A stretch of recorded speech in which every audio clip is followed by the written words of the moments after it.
Zara sat nervously in her father's grand sitting room, twisting her fingers together. The soft ticking of the wall clock was the only sound as she prepared to speak. "Papa, Mama, I have something important to tell you," she said softly. Chief Okoro slowly lowered his newspaper and studied her with his sharp eyes. "What is it, my daughter?" he asked. Mrs. Okoro smiled faintly. "Is it about your job? Or perhaps the commissioner's son?" Zara took a deep breath. "No, Mama. It's about the man I love. He is coming with his people to ask for my hand in marriage." Chief Okoro raised his brows. "Marriage," he said. "Who is this man?" "His name is Kene," Zara replied, her heart pounding. "He's a farmer." The room went silent, the air suddenly heavy. "A farmer?" Chief Okoro's voice was cold, like the crack of thunder. "What kind of farmer?" "He grows yam and cassava," Zara said quickly. "He's honest, kind, and hard-working." "And poor," Mrs. Okoro snapped. "Have you lost your mind, Zara? We didn't send you to university so you could marry a dirt farmer." Tears filled Zara's eyes. "But I love him, Mama." Chief Okoro stood abruptly, his chair scraping the floor. "Love," he roared. "Love doesn't pay bills. Love doesn't build houses. This man will drag you into suffering." "Papa, money isn't everything," Zara whispered. "Don't be foolish," he barked. "I worked hard to build this family's name. I won't let you destroy it by marrying some nobody." Chike, Zara's younger brother, had been sitting quietly in the corner, listening to the storm unfold. He spoke softly, almost afraid. "Sister, maybe you should think about this more." Zara turned to him, her jaw firm. "I have thought about it. I love Kene, and he loves me. We want to build a life together." Mrs. Okoro began to cry, quietly, dabbing her eyes with a handkerchief. "What will people say? What will our friends think? The daughter of Chief Okoro married to a poor farmer?" Zara's voice shook but stayed steady. "I don't care what people think." Chief Okoro's eyes turned to ice. "If you marry this man, you're no longer my daughter. Choose now, your family or this poor man." Zara's lips trembled as she looked around the room. Her mother was weeping, her brother's face was full of worry, and her father stood like a stone wall. "I choose Kene," she whispered. Chief Okoro turned his back. "Then you are dead to us," he said. "Get out of my house." Zara's breath caught in her throat, but she stood tall. She walked out with tears blurring her sight, her heart shattering. Only 3 people attended their wedding: the pastor, his wife, and Kene's frail old mother. No one from Zara's family came. When Chief Okoro heard about the wedding, he was furious. He stood in the village square and declared, "From today, I have no daughter named Zara. She has chosen a life of poverty. No one should mention her name again." Reality struck Zara hard the moment she moved into Kene's tiny mud hut. The roof leaked so badly during the rains that they placed bowls everywhere to catch the water. The walls cracked in the dry season. Their bed was a thin mat on the floor. They owned only 1 pot, 2 plates, and 2 cups. When harvests were poor, they ate just once a day and sometimes went to bed hungry. Zara learned to make soup with only palm oil, salt, and whatever wild vegetables she could find. Her soft hands became rough from working on the farm. Her beautiful clothes became worn and faded. Sometimes she stared into their cracked mirror and wondered what life might have been if she had married one of her father's rich suitors. But every morning when she woke beside Kene, and every evening when he came home from the farm smiling despite their struggles, Zara knew she had chosen right. Their love grew stronger through hardship. Still, the village people mocked them. When Zara walked to the market, women whispered loudly, "See how thin she's become. Poverty is eating her alive." Men shook their heads at Kene. "You've ruined that girl's life," they said. Her father was right to disown her. Some nights, Zara cried silently while Kene slept, not from regret, but from the pain of being rejected by everyone she once called family and friend. Yet she held on, believing in their love. 3 years into their marriage, trouble came. A big company from the city arrived, claiming to own large parts of the village land, including the farms where everyone grew food. They brought legal papers, saying they wanted to build a factory. The villagers were confused and scared. Many couldn't read the documents. The elders tried to talk to the company officials, but the officials used complicated legal terms no one understood. Kene studied the papers carefully. Though he had little formal education, he was sharp. He noticed that the dates didn't match the village's land history, and some signatures looked fake. "This land has belonged to our families for generations," he told the other farmers. "These papers are lies." But most villagers were terrified to fight a rich city company. They feared jail or costly legal battles they couldn't afford. Kene convinced 3 other young farmers to join him. "If we stay silent, they will take everything," he said. They decided to take their story to the media, hoping someone would listen. The next week, Kene and his friends traveled to the state capital. At the television station, the security guard eyed them suspiciously. "What do you want?" he demanded. "We want to speak to someone about our village," Kene said politely. "You need an appointment," the guard replied. "Appointments cost money." The young men looked at each other helplessly. They had none.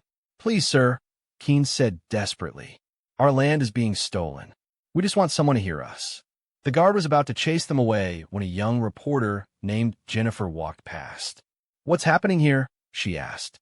"These farmers want to complain about land," the guard said dismissively. Jennifer studied their desperate faces. "What land issue?" she asked. Kene quickly explained the company's false claim on their farmland. Jennifer's eyes narrowed. "Interesting," she said. "We have 15 minutes before our next show. Would you like to tell your story on TV?" Kene's heart raced. "Yes, yes, please," he said, hardly believing it. Minutes later, Kene sat in front of a camera, his hands trembling. He had never been on television before. Jennifer leaned close and whispered, "Just speak from your heart." The red light blinked on. Kene looked into the camera. "My name is Kene Obi. I am a farmer from Amuna village. For generations, my family has worked the land that feeds this state. Now a company wants to take our land with fake papers. They say if we don't agree, the government will take it anyway." His voice grew stronger. "This land is our life. Without it, we cannot survive. We are not against development, but development should not destroy the people who feed this state. We must build the future together." When the interview aired, something unexpected happened. People across the state began sharing the video clip on social media. Within days, millions had watched Kene's heartfelt plea. Comments flooded in, supporting the farmers and condemning the company's actions. Radio stations discussed it, newspapers printed his words, and hashtags with his name trended online. "Who is this brave farmer?" people asked. "He speaks better than most politicians." But in his own village, people scoffed. "All this noise won't fill his stomach," they said. "Television won't make a poor man rich." Zara watched the video on a neighbor's phone, tears filling her eyes. "I'm proud of you," she whispered to Kene that night as they lay on their thin mat. He smiled faintly. "I just want justice, Zara. That's all." Among those millions who watched was Senator Oko, a respected politician known for supporting youth and rural development. He was struck by Kene's intelligence, passion, and courage. "This young man speaks like a leader," he told his aides. 2 weeks later, a sleek black car rolled into Amuna village, drawing a crowd. People whispered, wondering which rich man had come. The driver asked for directions to Kene's hut. Senator Oko stepped out, wearing an elegant suit and polished shoes. The contrast between him and the mud huts around him was sharp. Village elders rushed forward, thinking he had come to see Chief Okoro or some wealthy family. "I am here to see Kene Obi," the senator announced. A stunned silence followed. "The farmer who spoke on TV," he added. Kene stepped out of his hut, nervous but standing tall. The villagers gasped. Senator Oko walked to him and extended his hand. "Young man, I watched your interview," the senator said warmly. "You have a gift for speaking truth. Nigeria needs people like you." Kene swallowed hard. "Thank you, sir. I want to offer you a job," Senator Oko continued, "as my assistant for youth empowerment and agricultural development." People gasped again. Some laughed, thinking it was a joke. Others muttered that the senator must be making a mistake. Kene turned to Zara. She nodded with tears in her eyes. He looked back at the senator. "I accept," he said simply. The crowd erupted in shocked murmurs. Within a month, Kene and Zara left the village for Abuja, the nation's capital. The senator arranged a modest apartment for them, and enrolled Kene in evening classes to improve his formal education while he worked. Kene threw himself into the job with the same passion he had shown on the farm. He traveled across the country, meeting young farmers, listening to their problems, and designing programs to help them. He learned quickly, spoke humbly, and inspired trust. Zara, meanwhile, found work as a teacher in a local school. For the first time in years, they had proper food, a real bed, and a hopeful future. Yet they stayed humble, never forgetting their struggles. Back in Amuna village, people were divided. Some admitted they had been wrong about Kene and felt ashamed of how they had mocked him. Others remained bitter, insisting he would fail and crawl back in disgrace. But Kene's work impressed many in Abuja. He was intelligent, honest, and deeply committed to helping the poor. Within 2 years, Senator Oko promoted him to head the entire youth and agricultural development program. His name became known in political circles. He was invited to conferences, interviewed on national TV, and praised for his fresh ideas. Zara watched proudly as her husband spoke at events, always wearing a simple smile and never forgetting to mention their humble beginnings. When Senator Oko decided to run for governor, he made Kene his campaign manager for youth mobilization. Kene's ability to connect with young people and farmers helped the senator win by a landslide. "You made this victory possible," the senator told him on election night, gripping his shoulder firmly.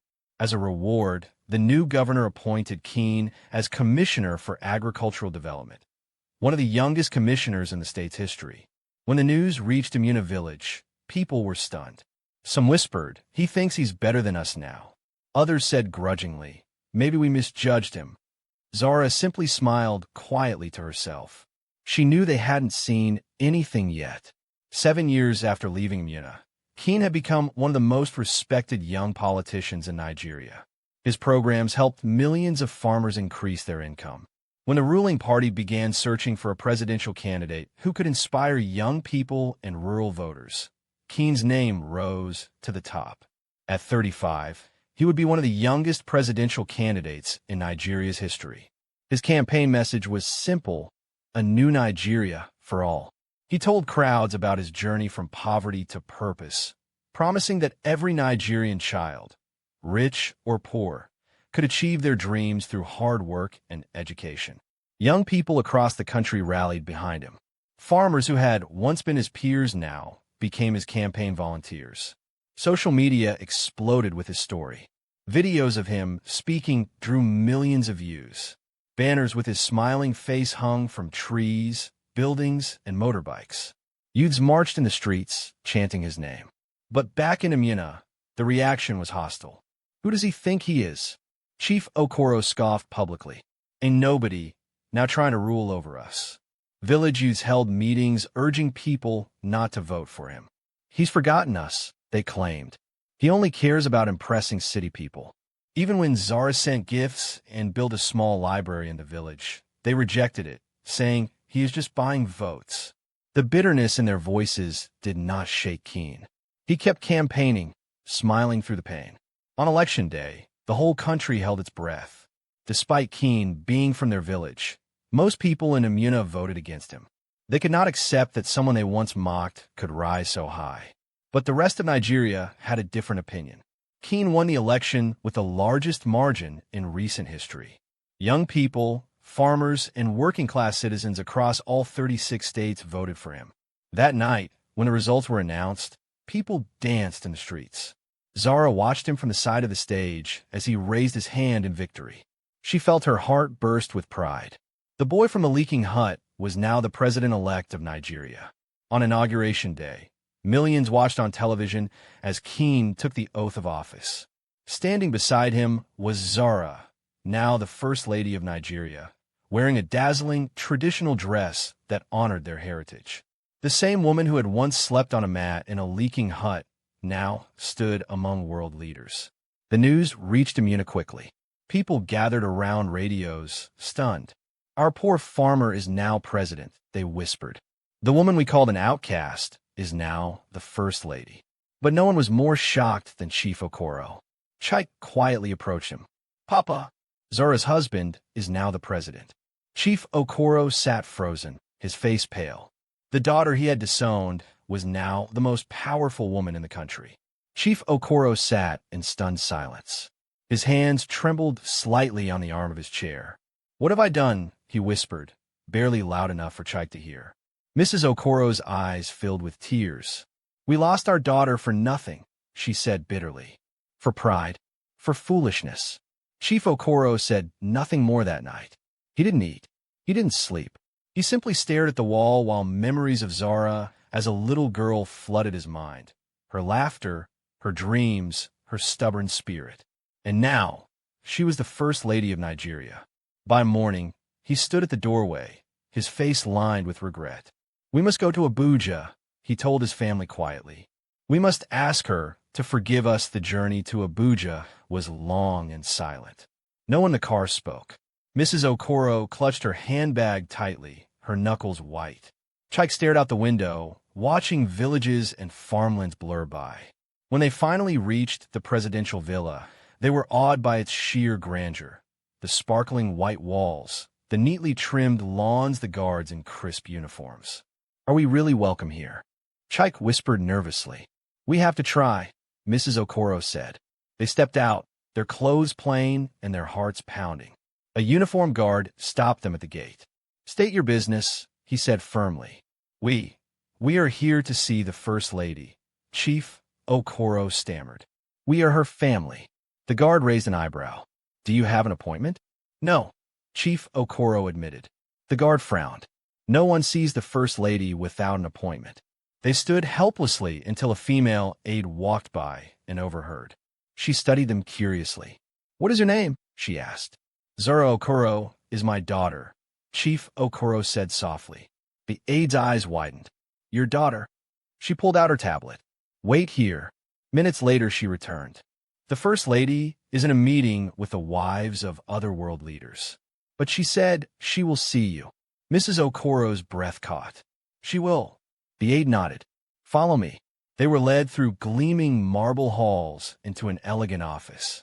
Zara stood at the far end, dressed in a flowing green gown, her hair neatly braided. She looked regal yet warm. For a long moment, no one moved. "Papa," Zara said quietly. The word hit Chief Okoro like a hammer. His face crumpled. He fell to his knees. "My daughter, please forgive me," he sobbed. Mrs. Okoro and Chike also dropped to their knees, tears streaming down their faces. "We were wrong," Mrs. Okoro cried. "We let pride blind us. We cannot see the good man you chose.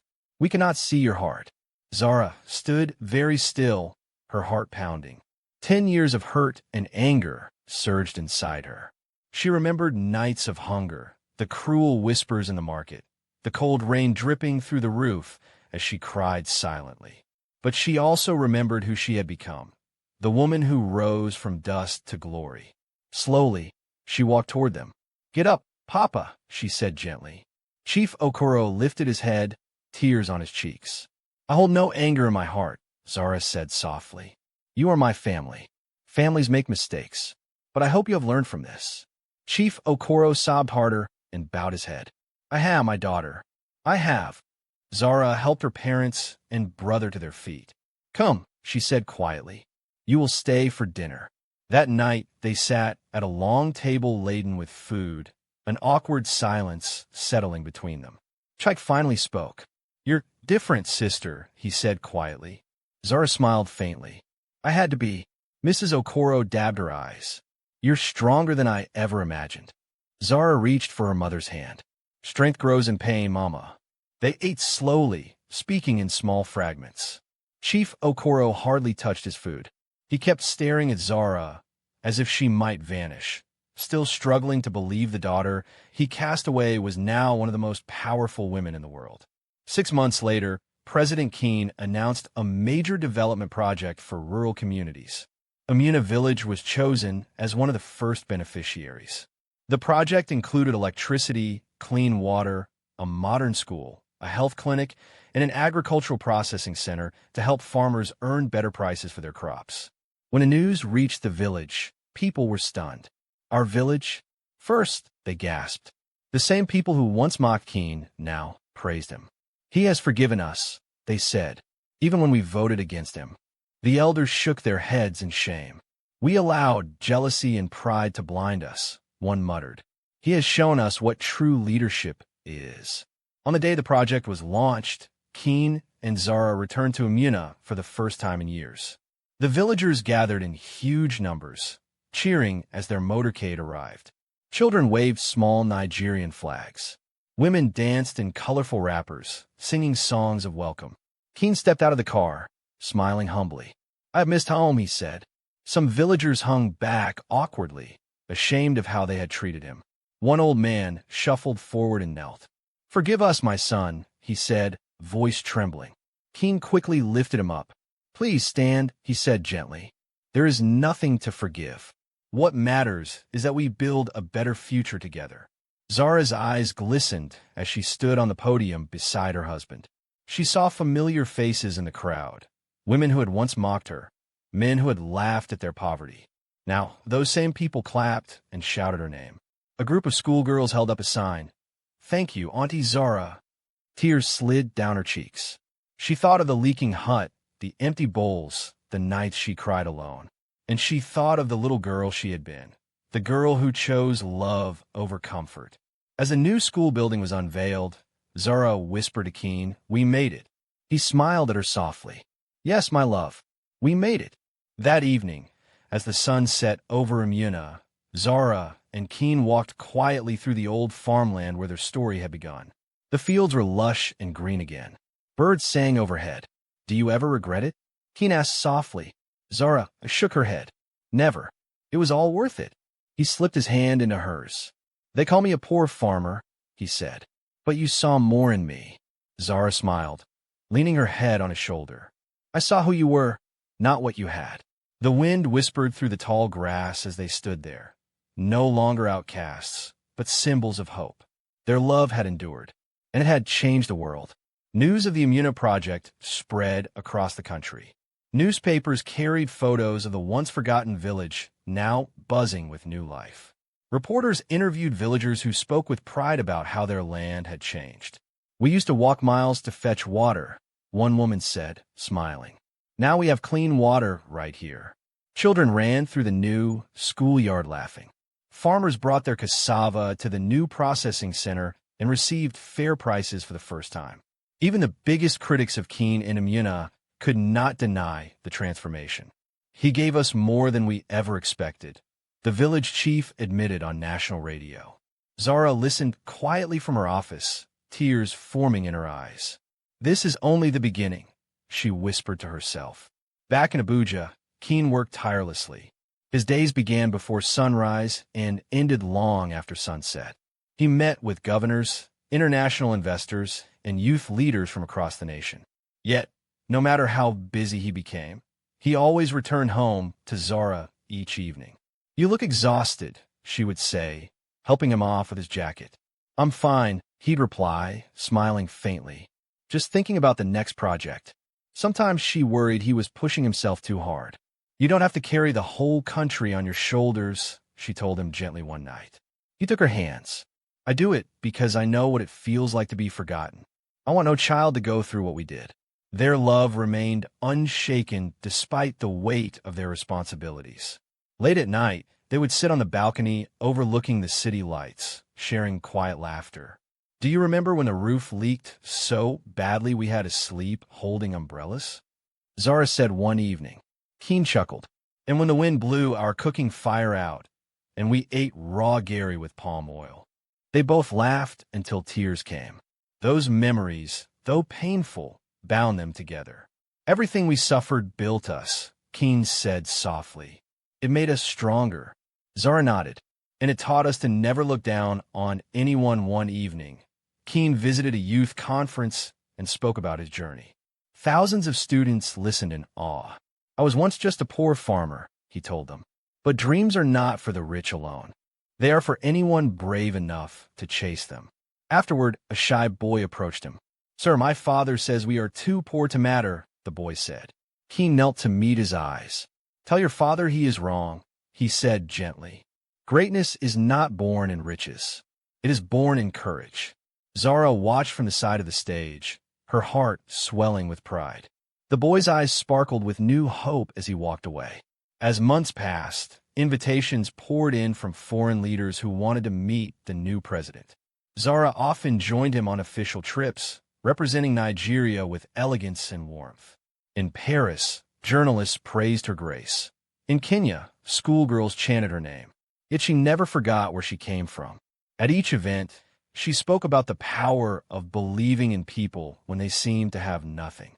"I was once called a fool for marrying a poor farmer," she told an audience in London. "But that poor farmer is now changing the lives of millions." The hall erupted in applause. Kene looked at her from the front row and whispered to an aide, "She is the heart of our story." Meanwhile, Chief Okoro returned to Amina humbled. Villagers who once feared his pride now spoke to him kindly.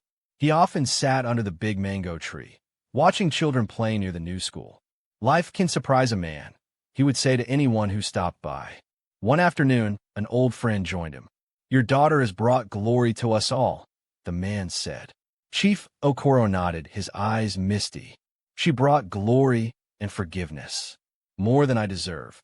He quietly funded scholarships for girls in the village in Zara's name, hoping to honor her in the only way he knew. It became his silent way of saying sorry every single day. Chike also changed. Seeing his sisters rise inspired him deeply.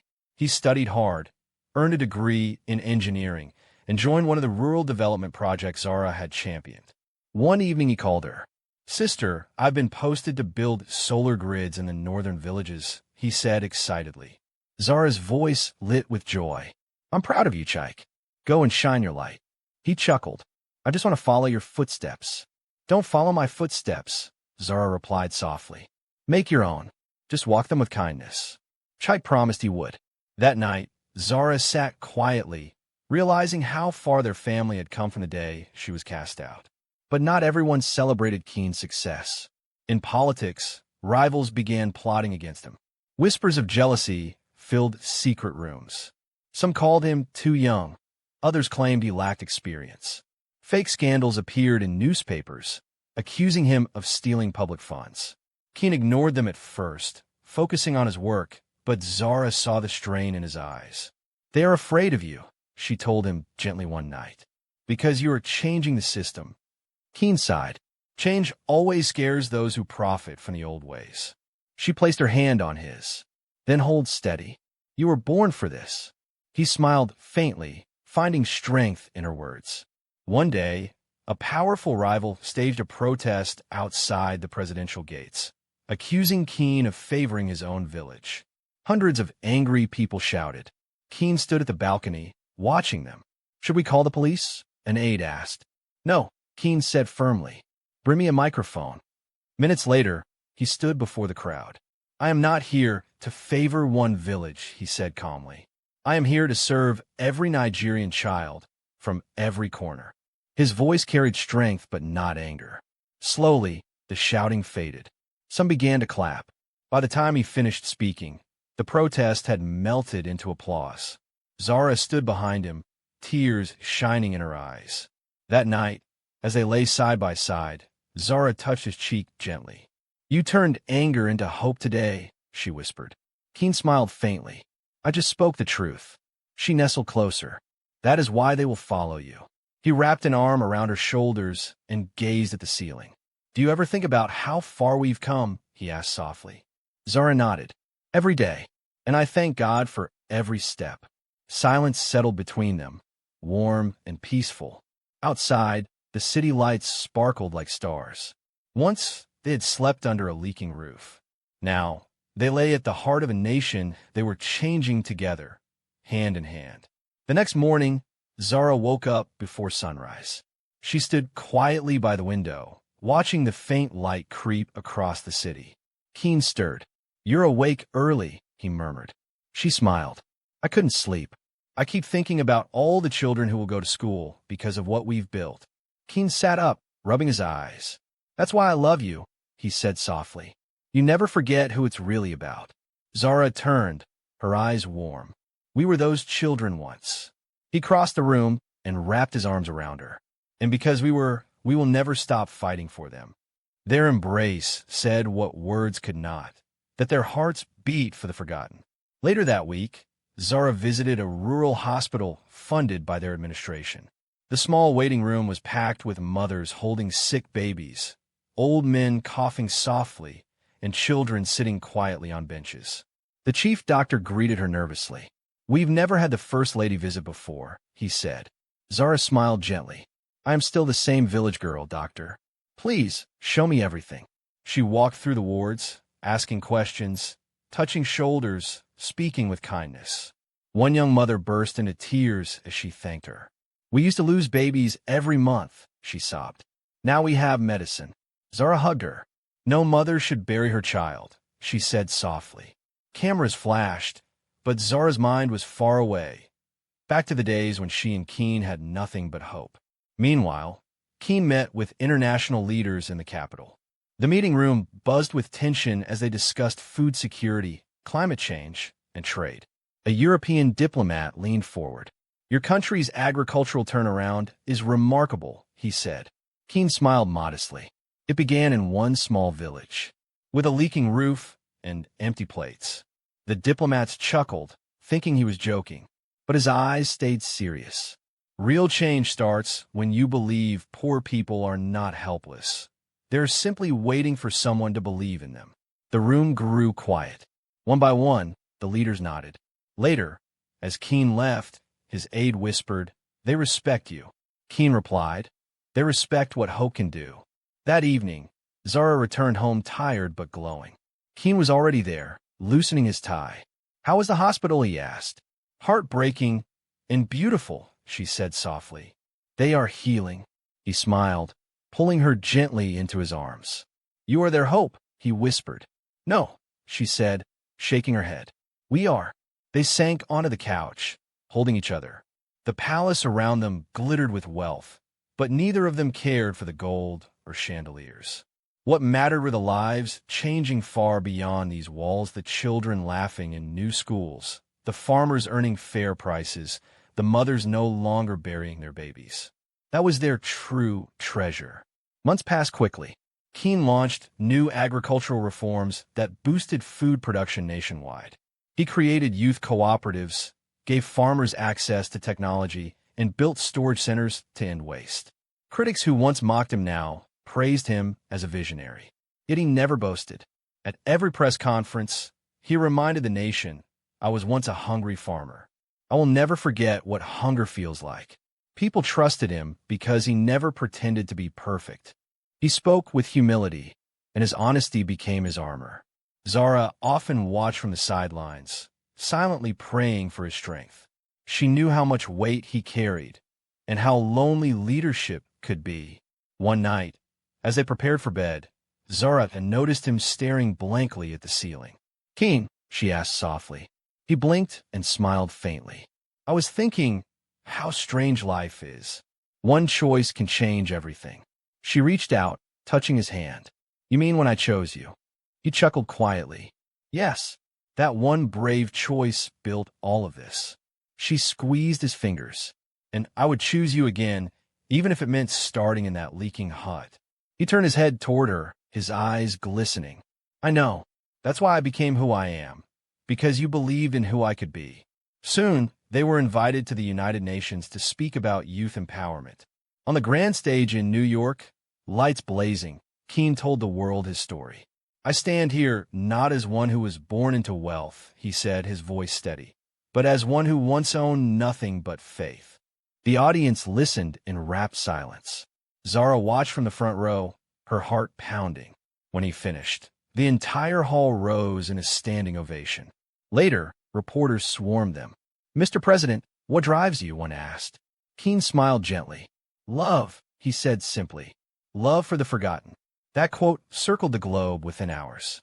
Back in Nigeria, the impact of their journey reached even the smallest corners. Children in dusty villages now dreamed of becoming leaders. Farmers proudly hung Kene's portrait in their huts. Young girls whispered Zara's name as inspiration. One afternoon, Zara received a letter from a village girl who wrote, "They say I am nothing, but when I see you, I believe I can be something." Zara pressed the paper to her chest and cried quietly. She knew that little girl's pain. She had lived it. That night she told Kene, "We must build more schools for girls." He smiled. "We will. Let's give them the tools to rise." Not long after, they visited a new girls' academy named after Zara. Hundreds of students lined the walkway, singing and waving flags. Some held signs that read, "Thank you, Mama Zara." The principal handed her scissors to cut the ribbon. Zara's hands trembled. She looked at the eager young faces and thought of her own childhood, of the nights she cried in secret when her father called her foolish. Tears filled her eyes as she cut the ribbon. "This is for every girl who has ever been told she is not enough," she said. The crowd roared. Kene stood beside her, clapping with pride shining in his eyes. That night, back in a presidential villa, Zara and Kene stood on their balcony overlooking the glowing city. The wind was soft, carrying the distant sound of car horns and laughter. "Do you realize," Zara said slowly, "that the same people who once mocked us now tell their children to be like us?" Kene smiled, "Because they have seen what love can build." She rested her head on his shoulder. "We were broken once," she whispered, "but we built something beautiful from the pieces." He wrapped his arm around her. "And this is only the beginning." Far below, the city lights twinkled like stars, as if bowing to them both. The following week, Zara visited Amuna alone for a surprise inspection of the new projects. She arrived quietly with only a small security team. The village was transformed, children laughing in school uniforms, farmers smiling at the processing center, clean water flowing from taps. As she walked through the familiar dusty paths, people began to recognize her. "It's Mama Zara," someone shouted. Villagers rushed toward her, singing and clapping. Zara smiled warmly and waved, though her eyes misted. She walked past her father's old compound and paused. Memories of that painful night returned. The shouting, the tears, the slammed door. Yet, standing here now, she felt no bitterness, only peace. She had come full circle. Inside the new school, she sat on a small wooden bench, surrounded by children eager to greet her. "Auntie, is it true you used to be poor?" one little boy asked. Zara laughed softly. "Very true. I once wore shoes with holes." The children gasped. "But you became First Lady?" a girl whispered. Zara nodded. "Yes, because I never gave up, and because someone believed in me." She pointed toward the photo of Kene hanging on the wall. "He believed in me, even when no one else did." The children stared at the photo with wide eyes, as though it held magic. Zara's heart swelled with pride and hope. When she returned to Abuja that evening, Kene was waiting at the door. "How was home?" he asked. Zara smiled. "Beautiful. They have changed, Kene. They are proud now." He exhaled slowly, relief in his eyes. Then it was worth everything. They walked inside hand in hand, their footsteps echoing softly through the grand halls. For a moment, they were not President and First Lady. They were simply Zara and Kene, two dreamers who once slept on a mat in a leaking hut. "Do you ever miss it?" she asked quietly. He chuckled. "Sometimes, because it was ours." She smiled and squeezed his hand. "And this, too, is ours now." One evening, Zara received an unexpected call from her father. "Papa," she said, surprised. "Yes." Chief Okoro's voice was quiet. "I wanted to thank you for not closing your heart to us." Zara was silent for a moment, emotions rising. "Papa, you are my family. That will never change." He cleared his throat. "I'm proud of you, Zara. I say it to everyone now." She smiled faintly. "That means more to me than you know." After the call ended, Zara sat for a long time, staring at the phone. The man who once disowned her now spoke her name with pride. Life had indeed turned like the seasons. Soon, Chief Okoro and Mrs. Okoro began visiting Abuja often. They became doting grandparents to the orphans at Zara's New Children's Foundation, reading them stories and teaching them folk songs. Chike visited too, proudly telling everyone about his solar grid work. Family dinners became filled with laughter again. One night, as they all sat around the table, Mrs. Okoro reached across and held Zara's hand. "You brought our family back together," she whispered. Zara blinked back tears. "We all came back together, Mama. That's what matters." Kene smiled softly at them both. silently thankful that the wounds of the past had finally healed. As the years passed, Kene's leadership continued to transform Nigeria. Roads reached forgotten villages, clean water flowed where people once drank from streams, and millions of children filled new classrooms. The world praised him as one of Africa's most visionary leaders. Yet at home, he remained the same gentleman who once knelt in the dirt to plant cassava. Sometimes Zara would find him in the palace garden barefoot, touching the soil with a quiet smile. Still a farmer at heart, she teased. He grinned. Always. The land raised me. She laughed softly, knowing that was what kept him grounded, his heart rooted in humble soil. Their love only deepened with time. Even as duty consumed them, they never stopped being each other's refuge. Some nights they still sat on their balcony, wrapped in silence and in each other. When we are old, Zara said one evening, let's return to Amuna and build a small house near the mango tree. Kene smiled. I was thinking the same. She leaned her head on his shoulder. Not as president and first lady, just as Zara and Kene. He kissed her forehead gently. That's all I've ever wanted. The stars shimmered above them, witnessing a love that had weathered every storm. One day, Zara was invited to give a graduation speech at a major university. Standing before thousands of students in their caps and gowns, she told her story.